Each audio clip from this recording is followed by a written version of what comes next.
नमस्कार विद्यार्थी मित्रों, कैसे हो? मजे में? अगस्त्य इंटरनेशनल स्कूल में हिंदी के लेक्चर में आपका स्वागत है। हमने 3 भाग अगले देखे व्याकरण के जो संधि विग्रह पॉइंट है उसमें।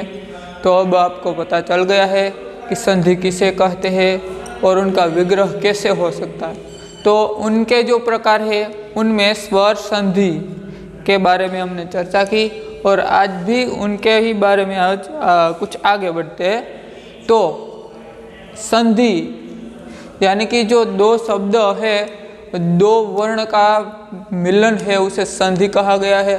तो यहाँ देखिए कि जो संधि 3 भाग यहाँ लिखे हैं, संधि के पहले और संधि के बाद, और संधि के कौन कौन से नियम, संधि में कौन से नियम हुए, वही बात की गई है। तो देखते आगे। ब्रह्म प्लस ऋषि, ब्रह्म वत्ता ऋषि। तो अँ शू आवशे? अंत में शू है? मनी अंत में ब्रह्म, तो मनी अंत में अ है, बराबर। ब्रह्म एम बोलो एटले पाछळ ऑटोमेटिक बोलाय। तो ब्रह्म नो पाछळ जे अ है ते અને એમાં ઋષિનો રૂ છે તે લાગુ પડ્યો, બરાબર। એટલે અ અને રૂ બંનેનું સંધિ કરી એટલે અ વત્તા રૂ બરાબર શું બન્યું? અર। અર પણ ર અધૂરો છે, બરાબર। તો બ્રહ્મ પ્લસ ઋષિ, તો અર એટલે કે ઋષિ। આ ર અધૂરો છે તો ર અધૂરો હોય તે અહીંયા ઉપર આવી જાય, જે તમને ખબર જ છે, બરાબર। ગુજરાતીમાં યાદ હતું કે આ ર અધૂરો હોય એટલે ઉપર રેપ થઈ જાય। તો બ્રહ્મ પ્લસ ઋષિ એટલે કે બ્રહ્મર્ષિ શું બન્યું? બ્રહ્મર્ષિ। તો અ વત્તા રૂ એટલે શું બન્યું? અર। અર પર ર ખોડો છે, બરાબર, ર અધૂરો છે એટલે। તો राजा प्लस ऋषि, राजा प्लस ऋषि, राजा के साथ ऋषि का मिलन, तो उनकी संधि क्या हो सकती है? तो उनके अंत में, राजा के अंत में कौन सा स्वर है? तो आपको पता है कि यहाँ जो अ था, ब्रह्म म प्लस अ, तो अ था और उसके साथ रू मिला, तो अ के साथ रू मिलने से क्या बना? तो अर, यानी कि जो यहाँ आधा र है वह ऊपर चला गया, तो ब्रह्मर्षि। उसी तरह राजा प्लस ऋषि, तो यहाँ आ और आ में क्या मिला?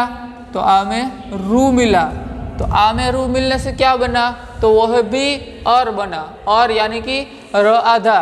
तो राजा प्लस ऋषि, यह सिर्फ ऋषि है और यह राजर्षि हो गया, यानी कि यहाँ पे र आधा हो गया।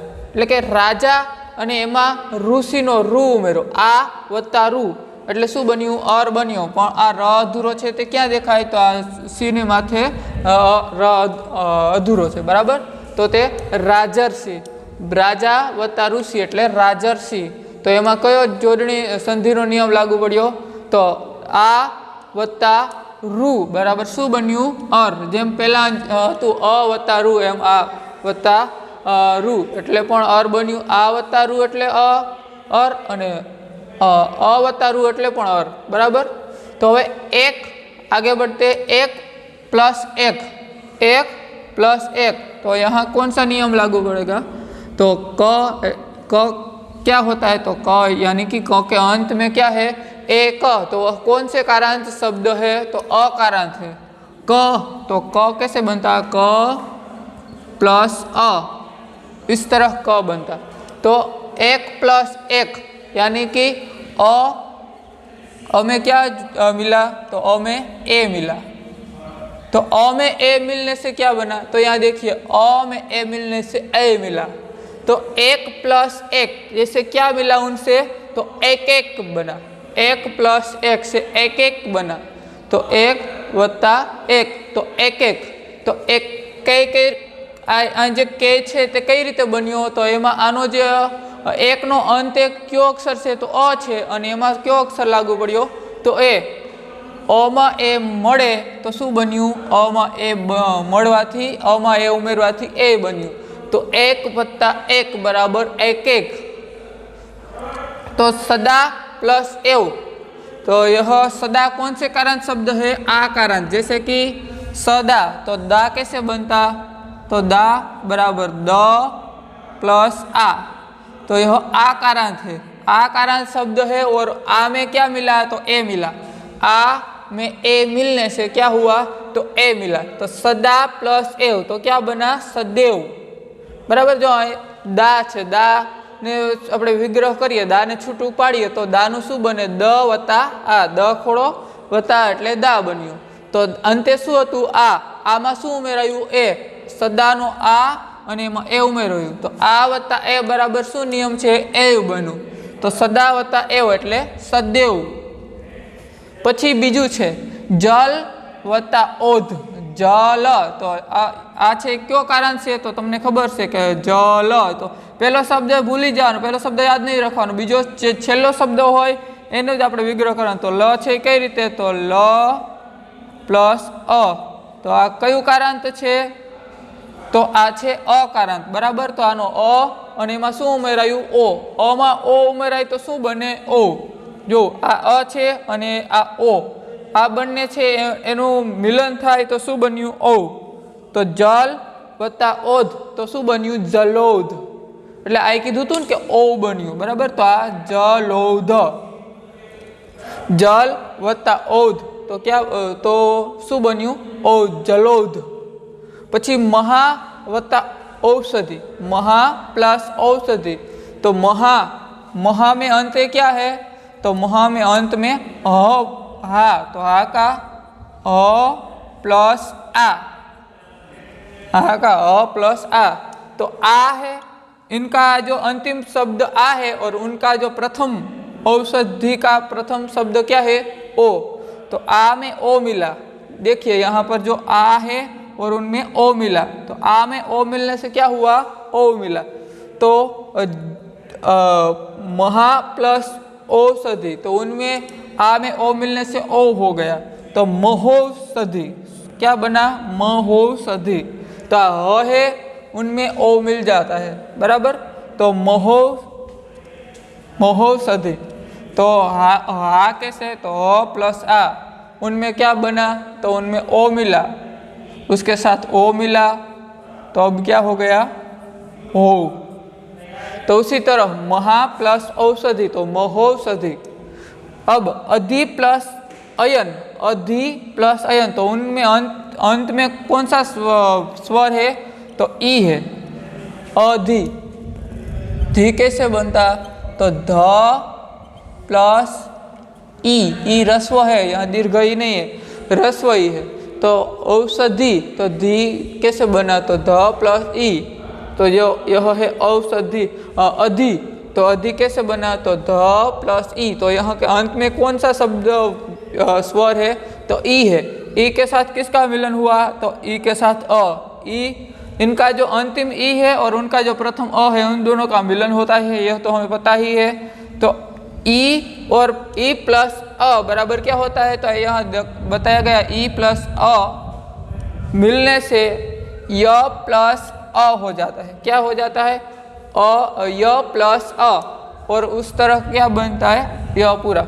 जो अँ एक बात समझवा जेवी है। अत्यार सुधी तो सहेलुं ज हतुं के बे ज अक्षर हता, हवे बे थी जाजा अक्षर आवे छे। कई रीते तो ई छे आनो जे अधि छे एनो अंतिम अक्षर कयो छे ई रस्व छे અને એમાં શું મળે તો ય અ મળે। ઈ છે એમાં અ મળે, ઈમાં અ મળે તો શું બને ય વત્તા અ બને। ય વત્તા અ પણ ય અધૂરો છે। બરાબર। ય વત્તા અ છે એ બેનો ટોટલ કરીએ એ બેનો સરવાળો કરીએ એટલે કે એ બેની સંધિ કરીએ તો ય પૂરું બને। ઈ વત્તા અ એટલે શું બન્યું ય વત્તા અ। જો ઈ વત્તા અ એટલે ય વત્તા અ બન્યું પણ આ ય અધૂરો છે એટલે ય વત્તા અ એટલે શું બન્યું તો પૂરો ય બન્યું। એટલે હવે અહીં શું બન્યું કે અધિ પ્લસ અયન તો શું બન્યું અધ્યયન। એટલે કે આ છે એ અડધો છે તો અડધો જ રહેવાનો છે ધ। બરાબર। અને આ અ છે એને બદલે શું થશે તો અયન છે આની જગ્યાએ આનો ઈ છે એ અલગ કર્યો અને આનો અ બે થઈને શું બન્યું તો આ બેનું થઈ અને ય પૂરો બન્યો। એટલે અધિ છે એનો ધ જો अधि।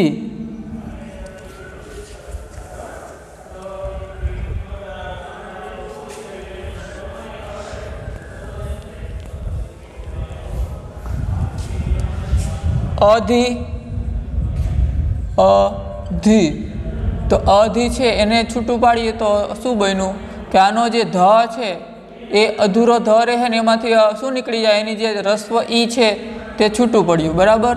તો આ ઈ છે રસ્વ ઈ છે દીર્ઘ ઈ નહીં પણ એ કોની સાથે લાગશે તો પાછળના જે ભાગ છે એમાં અયન છે અ ય ન તો આ અયન શબ્દ છે એમાં અ છે એની સાથે ય ઈ અને અ બંને મળવાથી શું બને ય બન્યું. ય કઈ રીતે તો જો કે અહીંયા ઈ અને અ બંને મળવાથી શું બન્યું કે ઈ વત્તા અ તો શું થયું કે ઈ વત્તા અ બરાબર ય વત્તા અ ય અને અ બન્યું. જો ઈ વત્તા અ એટલે ય વત્તા અ આ બે એક થયું એટલે અંતે શું મળ્યું તો આ અધૂરો ય હતો હવે અ એમાં ઉમેરાય છે તો ય આખો પૂર્ણ થાય છે આપણો બરાબર. તો આ આખો ય પૂર્ણ થયો એટલે હવે આ અધિ છે એનો ધ કેવો હતો તો પાછા એ ઉપર જાય કે અધિનો ધ કેવો હતો ધ અધૂરો હતો. કેમ ધ અધૂરો હતો કારણ કે આમાંથી ઈ તો નીકળી ગયો હતો બરાબર અધિ તો આમાં ધ છે એ અધૂરો છે ધ ખોડો છે એમાંથી ઈ નીકળી ગયો છે અને હવે આ એટલું જ રહ્યું છે અ બરાબર અને આ ધ અધૂરો છે એટલે હવે ધ અધૂરો છે કોઈ પણ અધૂરો શબ્દ હોય એટલે કે જોડીયો શબ્દ હોય તો એ કઈ રીતે લખાય તો તમને ખબર છે બરાબર. તો અધિ એટલે એનો ધ અધૂરો છે અને આ ય છે એ કોની સાથે લાગ્યો તો આ અયન છે એની સાથે ય લાગ્યો બરાબર. ય છે એને અયન યન શબ્દ છે એની સાથે ય લાગ્યો. આ તો તમને મનમાં પ્રશ્ન થાય કે સાહેબ આ ય ક્યાંથી આવ્યો તો ય હવે તમને સમજાઈ ગયો છે કે આ ઈ છે ઈ અને અ આગલા આનો અ લાગુ પડ્યો અને આનો ઈ બંનેનું મિલન થઈ અને ય આખો ય બન્યો તો ય છે તે વચ્ચે આવી જાય એટલે હવે અહીં શું બન્યું અધ્યયન તો ઈ વત્તા અ એટલે ઈ કોનો હતો તો અધિનો ઈ હતો અને અ કોનો હતો તો અયનનો અ હતો. એ બંનેનું શું થયું તો ય વત્તા અ એટલે કે અંતે ય બન્યો એટલે શું બન્યું અધ્યયન બરાબર. એટલે આ નિયમ છે એવા ખાસ નિયમ યાદ રાખવાના એક વખત સમજાઈ જાય તો પછી ભૂલાય નહીં પણ ધ્યાનથી જુઓ ન સમજાય તો વિડીયોને ફરી વખત જુઓ એટલે તમને સમજાઈ જશે કે અહીંયા આવું છે બરાબર. હવે આ મોટા ભાગના છે એમાં ત્રણ અક્ષર ચાર અક્ષર એવી રીતે આવે છે તો આ કઈ રીતે બને છે અને ય છે એ આખો ય આવશે. જો હવે અત્યાર સુધી તો આમાં બધા સ્વર હતો પણ હવે વ્યંજન ય આવી રીતે વ્યંજન અ કઈ રીતે બન્યો તે તો આ તમને સમજાઈ ગયું કે અધ્યયન કઈ રીતે બન્યું. તો અધિ એમાં ધ છે એ અધૂરો રહ્યો અને ઈ છે રસ્વ ઈ તે અયન સાથે ભળ્યો તો અ સાથે આનો રસ્વ ઈ મળ્યો તો શું બન્યું તો અહીંયા ય શબ્દ બન્યો એટલે અધિ એનો જે ધ અધૂરો હતો અને અયન આમાં અ ને બદલે ય આવી ગયો એટલે અધ્યયન શબ્દ બન્યો. હજી એક આદું એનું ઉદાહરણ જોઈએ એટલે સમજાઈ જાય. ઇતિ વત્તા આદિ ઇતિ બરાબર ઈતિ તો આનો અંતમાં શું છે તો ઈતિના અંતમાં ત વત્તા ઈ. હવે તો જો આ અંતિમમાં શબ્દ તો તમને આવડી જ જવો છે કે આ તી છે એને છૂટું પાડો તો તીને છૂટું પાડો તો ત વત્તા ઈ બન્યું. હવે આ ઈ છે ને એને આપણે આગળ જવા દેવાનો છે એટલે હવે આ ત અધૂરો છે એ તો તમને સમજાઈ જ ગયું છે કે ત અધૂરો છે. હવે ત આખો નથી અત્યાર સુધી તો આખો હતો પરંતુ એમાંથી ઈ અલગ થઈ ગયો એટલે હવે ત અધૂરો રહ્યો છે. હવે તને ગમે આ જોડશું ને તો ત અધૂરો રહેશે ક્યાંય ત આખો નથી લખવાનો બરાબર. એન પછી શું છે આદિ તો હવે આમાંથી શું જશે મિલન થવા તો આનો આ છે તે જશે આનો આ છે તે કોની સાથે જોડાશે તો ઈ સાથે જોડાશે. તો જોઈએ આગળ કે આ ઇતિ વત્તા આદિનો ઈ વત્તા આ શું બન્યું જાય મેં કીધું એમ ઈ વત્તા આ એટલે ઈ અને આ બે છે એ બેનું મિલન થાય એટલે ઉપરની જેમ જ ઉપર કેમ ય અને આ બન્યું તો એવી રીતે અહીંયા ય અને અ બન્યું તેવી રીતે અહીંયા ય વત્તા આ બનશે. શું બનશે ઈ અને આ બંનેનું મિલન થવાથી એટલે કે બંનેનો સરવાળો થવાથી શું બન્યું ય વત્તા આ. હવે ય વત્તા આ એટલે શું થાય તો હવે તો તમને ખબર જ છે કે આ ય અધૂરો છે અને એમાં આ લાગુ પડવાથી એટલે કે આ મળવાથી શું બનશે તો યા પૂરું બનશે. શું બન્યું? યા પૂરું બનશે. અને અહીંયા અધૂરો અક્ષર કયો હતો? તો હવે તમને ખબર કે આ ઈતીનો જે ત છે એ અધૂરો છે. કેમ અધૂરો? તો એમાંથી ઈ નીકળી ગયું. સરખું જોજો, ધ્યાનથી જોજો એટલે બધું આવડી જાય. અને વિડીયોમાં અમુક વિદ્યાર્થીઓ એમ કહેતા હતા કે સર ગુજરાતીમાં થોડાક નિયમ સમજાવો તો અમને સરળતાથી સમજાઈ જાય, એવું અમુક વિદ્યાર્થીઓ કોમેન્ટ કરી હતી. એટલે આમાં મેં વધુ પડતું ગુજરાતીનો જ ઉપયોગ કર્યો છે એટલે સરળતાથી તમને સમજાઈ જાય. બરાબર. આ એક વ્યાકરણ એવું છે કે 9મા ધોરણમાં છે અને 10મા ધોરણમાં છે ને આગળથી આગળ તમારે જો કદાચ હિન્દી ભણવાનું થાય 11, 12માં તો એમાં કંઈક આવું જ આવશે. બરાબર. પણ આપણે તો અત્યારે 9, 10 માટે જ છે આ વિડીયો, એટલે ખાસ યાદ રાખવાનું છે. અને ન સમજાય તો જોઈ લેવાનું છે. છતાંય જો તમને ન સમજાય તો તમે વિડીયોમાં કોમેન્ટ કરી શકો અથવા મને પર્સનલ મેસેજ કરી શકો કે સર આ કઈ રીતે આવ્યું. બરાબર. તો આમાં ઘણા વિદ્યાર્થીને પ્રશ્ન થતો હશે, થવો જ જોઈએ, કેમ કે આ નિયમો છે એ તમારે પહેલી વખત આવ્યા છે. આગળ 8મા ધોરણમાં સંધિ આવતી કદાચ, પણ આટલા બધા નિયમને એવું કંઈ નહોતું. એટલે હવે આ નિયમો છે તે તમારે યાદ રાખવાના છે. તો જો આ ઈતિ છે એનો અંતમાં શું છે તો ત છે. એ ત કેવો રહ્યો તો ત અધૂરો. અને આમાંથી ઈ છે તે અલગ થઈ ગયો.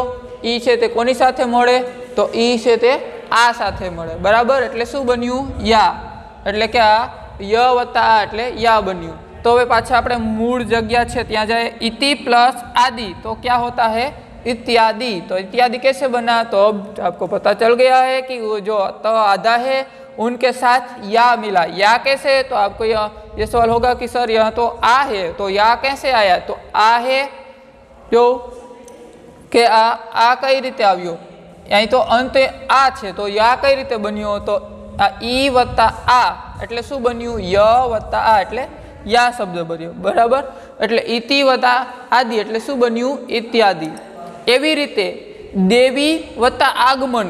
દેવી વત્તા આગમન તો આમાં શું છે અંતે? જો હવે દેવી વત્તા આગમન તો આપણે દેવી છે એને લઈ લઈએ પહેલા. દેવી તો દેવી છે એને છૂટું પાડવું હોય તો વી કઈ રીતે છૂટું પડશે? તો વ વત્તા ઈ. વ વત્તા ઈ. તો હવે આ ઈ છે એને આગળ વધવાનું, વ તો ત્યાં જ રાખવાનું છે. બરાબર. વ છે એને તો ત્યાં જ રાખવાનો છે. ઈને આગળ જવા દેવાનું. તો એને કોની પાસે જવા દેવાનું? તો અંતે શું છે? આગમન. આગમનનો પહેલો શબ્દ આ. તો હવે તમને સમજાઈ ગયું છે કે હવે ગમન લખવાની કંઈ જરૂર છે નહીં. ગમન છે એને એમને રાખી દઈએ. બરાબર. આપણું જે આ ગમન શબ્દ છે આ દે અને આ વ અધૂરો છે એને એમને રાખી દઈએ. ગમન શબ્દ છે એને અધૂરો રાખી. હવે આ શબ્દ અને આ એ બેનું મિલન થશે તો આ ઈ દીર્ઘ છે. હવે ઈ રસ્વ નથી અને વત્તા આ બન્યું. બરાબર. કંઈ સમજાણું કે આ વી છે દેવી તો વી છે તે રસ્વ છે કે દીર્ઘ? તો આ બાજુ હોય તે દીર્ઘ અને આ બાજુ હોય તે રસ્વ. એટલે કે પહેલાં આવે તે રસ્વ અને પછી આવે તે દીર્ઘ. આપણે બારકશ્રી યાદ કરો. બારકશ્રીમાં એવું આવે કે રસ્વ હોય ને દીર્ઘ હોય. તો પહેલાં આવે તે રસ્વ હોય ને પછી આવે તે દીર્ઘ હોય. તો હવે આ દીર્ઘ છે તો વી દીર્ઘ છે એટલે મેં આમ કર્યું, ઈ ન કર્યો પર ઈ રસ્વ છે પણ આમ કરવાથી ઈ દીર્ઘ બની ગયું. બરાબર. તો આ દીર્ઘઈ છે એમાં આ મળ્યું. દીર્ઘઈમાં આ મળ્યું તો આપણે આગળના નિયમમાં જોઈએ કે દીર્ઘઈ છે એમાં આ મળ્યું તો શું બન્યું? ય વત્તા આ. શું બન્યું? ય વત્તા આ. એટલે આ ય કેવો છે? તો ય અધૂરો છે. જો ઈ દીર્ઘ છે એમાં આ મળવાથી ય અધૂરો છે એટલે ય વત્તા આ બરાબર. હવે શું થશે? આ બંનેનો ટોટલ યા બનશે. યા પૂરો બન્યો. યા પૂરો કઈ રીતે? તો ય અધૂરો છે એમાં આ ઉમેરાણો એટલે યા બન્યું. હવે જોઈએ પાછા આપણે મૂળ સ્થાન પર આવીએ કે આ દેવી વત્તા આગમન એટલે શું બન્યું? ઈ વત્તા આ બરાબર ય વત્તા એટલે યા બન્યું. તો શું બન્યું કે આ દેવી છે હવે આ શબ્દ નીકળી ગયો અને વય પણ અધૂરો થઈ ગયો. વ ખોડો એટલે કે વ પણ અધૂરો થઈ ગયો. હવે એમાં શું છે કે આમાંથી કયો શબ્દ આવ્યો? તો વ્ય આવ્યો. યા. બરાબર. દેવ્યા. પછી હવે ગમન શબ્દ હતો એને લઈ લેવાનો પાછો તો બની ગયું દેવ્યાગમન. દેવ્યાગમન કઈ રીતે બન્યું? તો દેવી એમાં વ ખોડો છે, વ ખોડો છે. બરાબર. દેવી એટલે કે આ એટલે સુધી હતું અને એમાંથી ઈ નીકળી ગયો હતો. બરાબર. આ ઈ દીર્ઘ છે, દીર્ઘ ઈ નીકળી ગયો હતો. દીર્ઘ ઈ કોની સાથે લાગુ પડ્યો? તો આ સુધી લાગુ પડ્યો. ઈ છે દીર્ઘ ઈ તે આ સાથે જોડાય અને યા બને, બરાબર. એટલે કે દેવ્યાગમન, એટલે જો અહીંયા બની ગયું શબ્દ દેવ્યાગમન. તો દેવ્યાગમન કઈ રીતે? તો આ ઈ છે એ ક્યાંથી આવ્યો? તો આ છે ઈ વ ને દીર્ઘ હતો એ ઈ આવ્યું, બરાબર. ઈ વત્તા આ બરાબર ય વત્તા આ એક નિયમ છે. જો આ બંને એટલે કે ઈ વત્તા આ એટલે શું બન્યું? તો ય વત્તા આ એટલે અંતે શું જવાબ આવ્યો? યા, બરાબર. હવે આગળ જોઈએ સુ વત્તા અસ્થ. અહીં કંઈક નવું આવ્યું. જો અત્યાર સુધી આ વાળું હતું, હવે સુ વત્તા અસ્થ. તો શું કઈ રીતે? તો આપણે શું છે એને પણ છૂટું પાડીએ, બરાબર. વિડીયો પૂરો જોજો, જો થોડુંક બાકી રહી જશે તો પણ તમને ન સમજાય, એટલે ખાસ યાદ રાખજો. શું છે આ સ ને રસ્વ છે કે દીર્ઘ? હા, તો આ તમને ખબર છે કે આ છ ને રસ્વ છે, બરાબર. તો સ વત્તા ઉ આ રસ્વ છે, આમ કરી નાખીએ તો દીર્ઘ, પણ આ દીર્ઘ નથી. સ વત્તા ઉ એટલે આ ઉ છે એ આગળ જશે. ઉ છે એ કોની સાથે જોડાશે? તો પાછળ શું છે? અસ્થ. તો ઉ છે તે અસ્થ સાથે, અસ્થનું અ છે એની સાથે જોડાશે. તો ઉ છે એ અ સાથે જોડાયું. જો અહીંયા દેખાય છે કે ઉ છે તે અ સાથે જોડાયું. તો અહીંયા અત્યાર સુધી જો ઈ છે એ અ સાથે જોડાય તો ય બનતું હતું, બરાબર. ઈ છે એ ય સાથે જોડાય, અ સાથે જોડાય તો ય બને.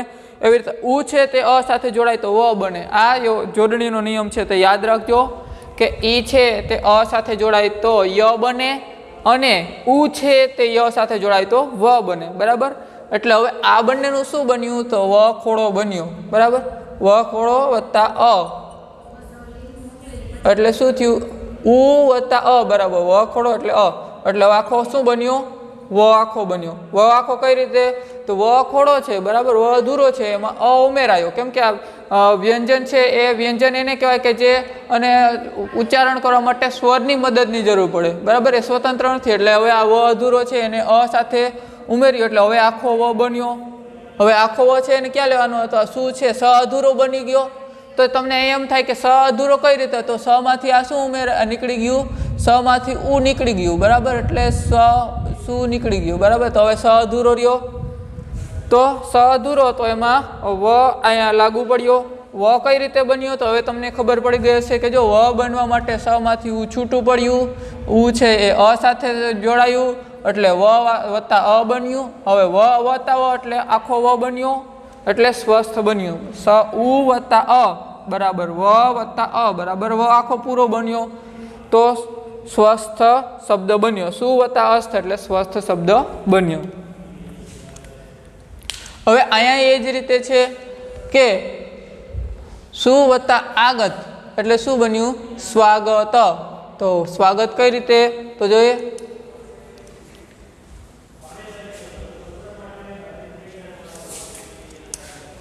સ્વાગત કઈ રીતે બન્યું? તો અહીંયા આગળની જેમ જ ઉ છે એ કોની સાથે જોડાયો? તો ઉ છે તે આ સ્વાગતનો શું છે? તો આ શું છે તે કોની સાથે જોડાય? તો શું છે તે આગતનો આ સાથે જોડાય. તો પહેલા જોઈએ કે આ શું, બરાબર. શું સન રસવાઈ છે એવું. તો એ આમાંથી આ ઉ નીકળી જાય એટલે હવે આ શું રહ્યું? અહીંયા અડધો છ છે, બરાબર. સ અડધો અને એ આમાંથી શું નીકળ્યું? તો ઉ છે તે અલગ થયું. હવે ઉ કોની સાથે જોડાશે? તો ઉ આગતનો આ છે એની સાથે જોડાશે. તો ઉ વત્તા આ. હવે તમને સમજાઈ ગયું કે ઉ વત્તા આ એટલે શું થાય? તો વ વત્તા આ. આગળ એ હતું કે ઉ વત્તા અ હતું તો વ વત્તા અ બન્યું. હવે ઉ વત્તા આ છે તો વ વત્તા આ એટલે હવે આખો શું બન્યો? પૂરો વ બન્યો, બરાબર. ઉ વત્તા આ એટલે વ વત્તા આ તો હવે આખો પૂરો વ બન્યો, બરાબર. તો હવે શું બન્યું કે હવે એટલે પૂઈ ગયું, બરાબર. સ્વા બન્યું. અને પાછળ શું હતું? તો ગત શબ્દ છે તો એમનેમ રાખી દેવાનો એટલે કે શું બન્યું? ગત ને પાછું એમનેમ લઈ લ્યો તો શું શબ્દ બન્યો? સ્વાગત. શું વત્તા આગત એટલે સ્વાગત. જે આ તમારે એકાદ 9મા ધોરણમાં જોડણી હતી એમાં આવ્યું હતું, બરાબર. સ્વાગત શબ્દ તો એ પહેલાં હતું પણ પહેલાં ઘણાને ઓછા વિદ્યાર્થીને આવડતું હતું, પણ હવે ખાસ યાદ રાખજો કે હવે આ જે સંધિ છે તે બધાને આવડવું જોઈએ. તો સ્વાગત કઈ રીતે બન્યું? શું વત્તા આગતમાંથી. તો હવે તમને સમજાઈ ગયું હશે કે આ સ છે એ અધૂરો હતો એમાંથી સ અધૂરો કઈ રીતે? તો એમાંથી શું છૂટું પડ્યું? તો ઉ અને રસવાળું ઉ છૂટું પડ્યું. તો ઉ છે એ કોની સાથે જોડાય? તો પાછળ શું આવતું હતું? તો શુંની પાછળ આગત આવતું હતું, એમાં આ સાથે ઉ જોડાણો એટલે શું બન્યું? વ વત્તા એટલે વા બન્યું. એમ સ્વાગત શબ્દ બન્યો. બરાબર. જો આમ છે સરળ, પણ એનું થોડુંક લેન્ધી એટલે કે થોડુંક લાંબુ છે એનું આ જે જોડાણ છે તે. બરાબર. તો આ સ્વાગત શબ્દ પણ હવે તમને આવડી ગયો. હવે પ્રતિ વત્તા એક એટલે અહીંયા પ્રતિ. તો આનો અંતિમ શબ્દ કયો છે? તો આ તી બરાબર શું થાય? તો ત વત્તા ઈ. તી બરાબર ત વત્તા ઈ. હવે આપણે હવે આપણે કોને અહીંયા પ્રતિ, તો હવે ત અધૂરો રહી ગયો, આટલો શબ્દ રહ્યો. જો પ્રતિ, તો તી છે એમાંથી હવે ત અધૂરો રહ્યો, ઈ છૂટો પડ્યો એટલે તો પ્રતિ છે. હવે એમાં એક શબ્દ લાગ્યો, તો એકનો આમાં ઈ છે, ઈ સાથે એ જોડાય. બરાબર. તો શું બને? તો એ કીધું ઈ સાથે એ જોડાય એટલે વળી અહીંયા ય આવી ગયો, ય વત્તા એ. ઈ સાથે એ જોડાય. જો ઈ ઉ સાથે અ જોડાતો હતો તો વ બનતો હતો, અને ઈ સાથે અ જોડાય એટલે ય બને. તો વળી પાછું અહીંયા ય આવ્યું, તો હવે શું બન્યું આ બે વચ્ચે? એટલે એ બન્યું. એ કઈ રીતે? તો ય વત્તા એ બરાબર એ બન્યું. ય વત્તા એ બરાબર એ બન્યું. તો હવે અહીંયા આમ હવે શું જોડાશે? તો એ આવ્યું, અને પાછળ તો ક હતો જ. બરાબર. આ ક તો એમનેમ છે, તો એને કને લઈ લે એટલે શું બન્યું? પ્રત્યેક. પ્રત્યેક શબ્દ કઈ રીતે બન્યો? તો આ પ્રતિ છે, આ પ્રતિ તો એમનેમ રહ્યો. બરાબર. હજી એક વખત સમજાવી દો એટલે ઘણાને સમજાઈ જાય. આ શબ્દ છે યાદ રાખવાનો છે. તો આ પ્રતિ શબ્દ છે. બરાબર. એમાંથી શું છૂટું પડશે? અને એને આમાંથી અલગ કરી નાખો. ત ને રસોઈ ઈ છે એને અલગ કરવો જશે. તો પ્રતિ ત હવે અધૂરો રાખે. કેમ કે આમાંથી ઈ છૂટો પડ્યો. તો ઈ છે એ કોની સાથે જોડાય? તો ઈ એ સાથે જોડાય. ઈ છે એ સાથે જોડાય એટલે શું બને? ય વત્તા એ. ય વત્તા એ એટલે શું બન્યું? હવે એ બન્યું. એટલે હવે આ એ આવી ગયું. હવે એ અહીંયા મૂકી દઈએ એ એટલે, અને પાછળ ક હતો એટલે એમ બન્યું પ્રત્યેક. બરાબર. તો પ્રતિ વત્તા એક એટલે પ્રત્યેક. તો ઈ વત્તા એ બરાબર ય વત્તા એ એટલે એ બન્યું. હવે મહા વત્તા ઐશ્વર્ય. જો મહા વત્તા ઐશ્વર્ય એટલે આને અંતમાં શું છે? તો મોહા. બરાબર. મોહા. તો અંતે શું છે? હા છે આ કારાંતર છે. હ વત્તા આ એટલે શું બન્યું? હા. તો હવે આનો અ છે તે છૂટો પડશે. તો આ છે એ કોની સાથે જોડાય? તો આ ઐશ્વર્યનો એ છે એની સાથે જોડાય. તો આ છે એ સાથે જોડાવાથી શું બને? એ બને. બરાબર. આ છે એ સાથે જોડાવાથી એ બને એટલે મહેશ્વર્ય બને. શું બન્યું? મહેશ્વર્ય. હવે એવી રીતે ની વત્તા ઉનતા. ની વત્તા ઉનતા. તો હવે આ છે એને ન ને અધૂર આમાંથી શું છૂટું પડે? પેલો શબ્દ ની છે એકલો જ છે. બરાબર. તો એમાં આમ કેમ શું અલગ એકલો હતો તો એમાંથી આપણે ઉ ને કાઢી લીધું, છ અધૂરો. એવી રીતે ન છે એમાંથી ઈ કાઢી લે એટલે ન શું થશે? ન આ અધૂરો થઈ જશે. બરાબર. ન અધૂરો છે અને એમાંથી શું નીકળી ગયું? તો ઈ રસવાઈ નીકળી ગયું. ઈ કોની સાથે જોડાશે? તો ઉ સાથે જોડાશે. ઈ ઉ સાથે જોડાયું તો શું બન્યું? યુ બન્યું. ઈ છે તે ઉ સાથે જોડાવાથી આ યુ બન્યું. બરાબર. ઈ છે તે ઉ સાથે જોડાવાથી યુ બન્યું.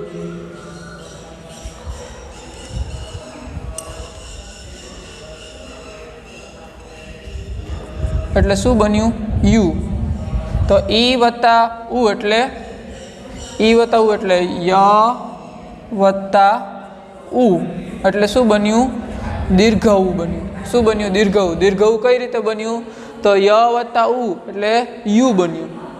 આમ બને છે ની વત્તા ઉનતા એટલે ન્યૂનતા. બરાબર. ન્યૂનતા. આમ ન્યૂનતા બન્યું. હવે આગળ ન્યૂનતા કઈ રીતે? તો ની વત્તા ઉનતા. એમાં ની છે એટલે ન ને રસવાઈ ની, અને એમાં ઉ ઉમેરાયો એટલે ય વત્તા ઉ એટલે યુ શબ્દ બન્યો. આવી જ રીતે પૃથુ વત્તા ઈ દીર્ઘ છે તો પૃથુ, તો આમાં શું થશે? થુનો ઉ છૂટો પડ્યો. થુનો ઉ છૂટો પડ્યો એ કોની સાથે જોડાયો? તો ઈ સાથે જોડાયો, દીર્ઘ ઈ સાથે, બરાબર. એટલે ઈ વત્તા ઉ બરાબર શું થયું કે વ વત્તા ઉ. વ જો ઈ વત્તા ઉ છે, જો ઉ વત્તા ઈ હોય તો વ આવે, પણ ઈ વત્તા ઉ હોય તો ય આવે. પહેલા ઉ આવ્યું હોય તો વ આવે અને પહેલા ઈ આવ્યું હોય તો ય. તો ઉ વત્તા ઈ બરાબર વ વત્તા ઈ એટલે વી બન્યું. તો પૃથ અહીંયા અથ અધૂરો રહ્યો, તો પૃથ અને આ વી કઈ રીતે બન્યું? ઈમાંથી વી કઈ રીતે બન્યું? તો આનો ઉ છે તે ઈ સાથે જોડાયો એટલે વી શબ્દ બન્યો, બરાબર. આ પૃથુ તો ઉ શબ્દ છે ઈ સાથે જોડાયો એટલે વી બન્યો, પૃથ્વી. પછી ને વત્તા અન. હવે અહીંયા સુધીનું આપણે રાખીએ, આ પછી છે તે પછીના પીરિયડની અંદર ભણશું, કેમ કે અત્યારનો આટલો ટાઈમ છે એ ઘણો કહેવાય, અને અડધી કલાક 25 મિનિટ અડધી કલાક એટલો આપણો તાસ હોય છે, બરાબર. તો આટલું છે એની તમે ટ્રાય કરજો, ન સમજાય તો આપણે પાછા પીરિયડમાં ભણશું, બરાબર. અત્યારે આપણે આ 35 શબ્દ સુધી જોયું, અને 35 શબ્દમાં કંઈ ન સમજાયું હોય તો તમે મને પર્સનલ મેસેજ કરી અને પૂછી શકો કે સર આ કઈ રીતે આવ્યું. એકદમ સરળ છે, એક વખત સમજાઈ જાય તો પછી એ મગજમાંથી ક્યારેય ન નીકળી શકે, બરાબર. આ હતું સ્વર સંધિ. આવી રીતે પાછો હજી વ્યંજન સંધિ છે એ પણ આવશે. સંધિના પ્રકાર છે એમાં સ્વર સંધિ અને વ્યંજન સંધિ. તો આ સ્વર સંધિ છે એમાં આપણે 35 શબ્દ સુધી જોયા, અને 4 છે તે તમારે પ્રેક્ટિસ માટેના છે. જો કે જવાબ પણ એ છે, પણ કઈ રીતે આવે એ તમને ખબર હોવી જોઈએ, બરાબર. તો અત્યારે આટલું, પછી મળીએ, બરાબર.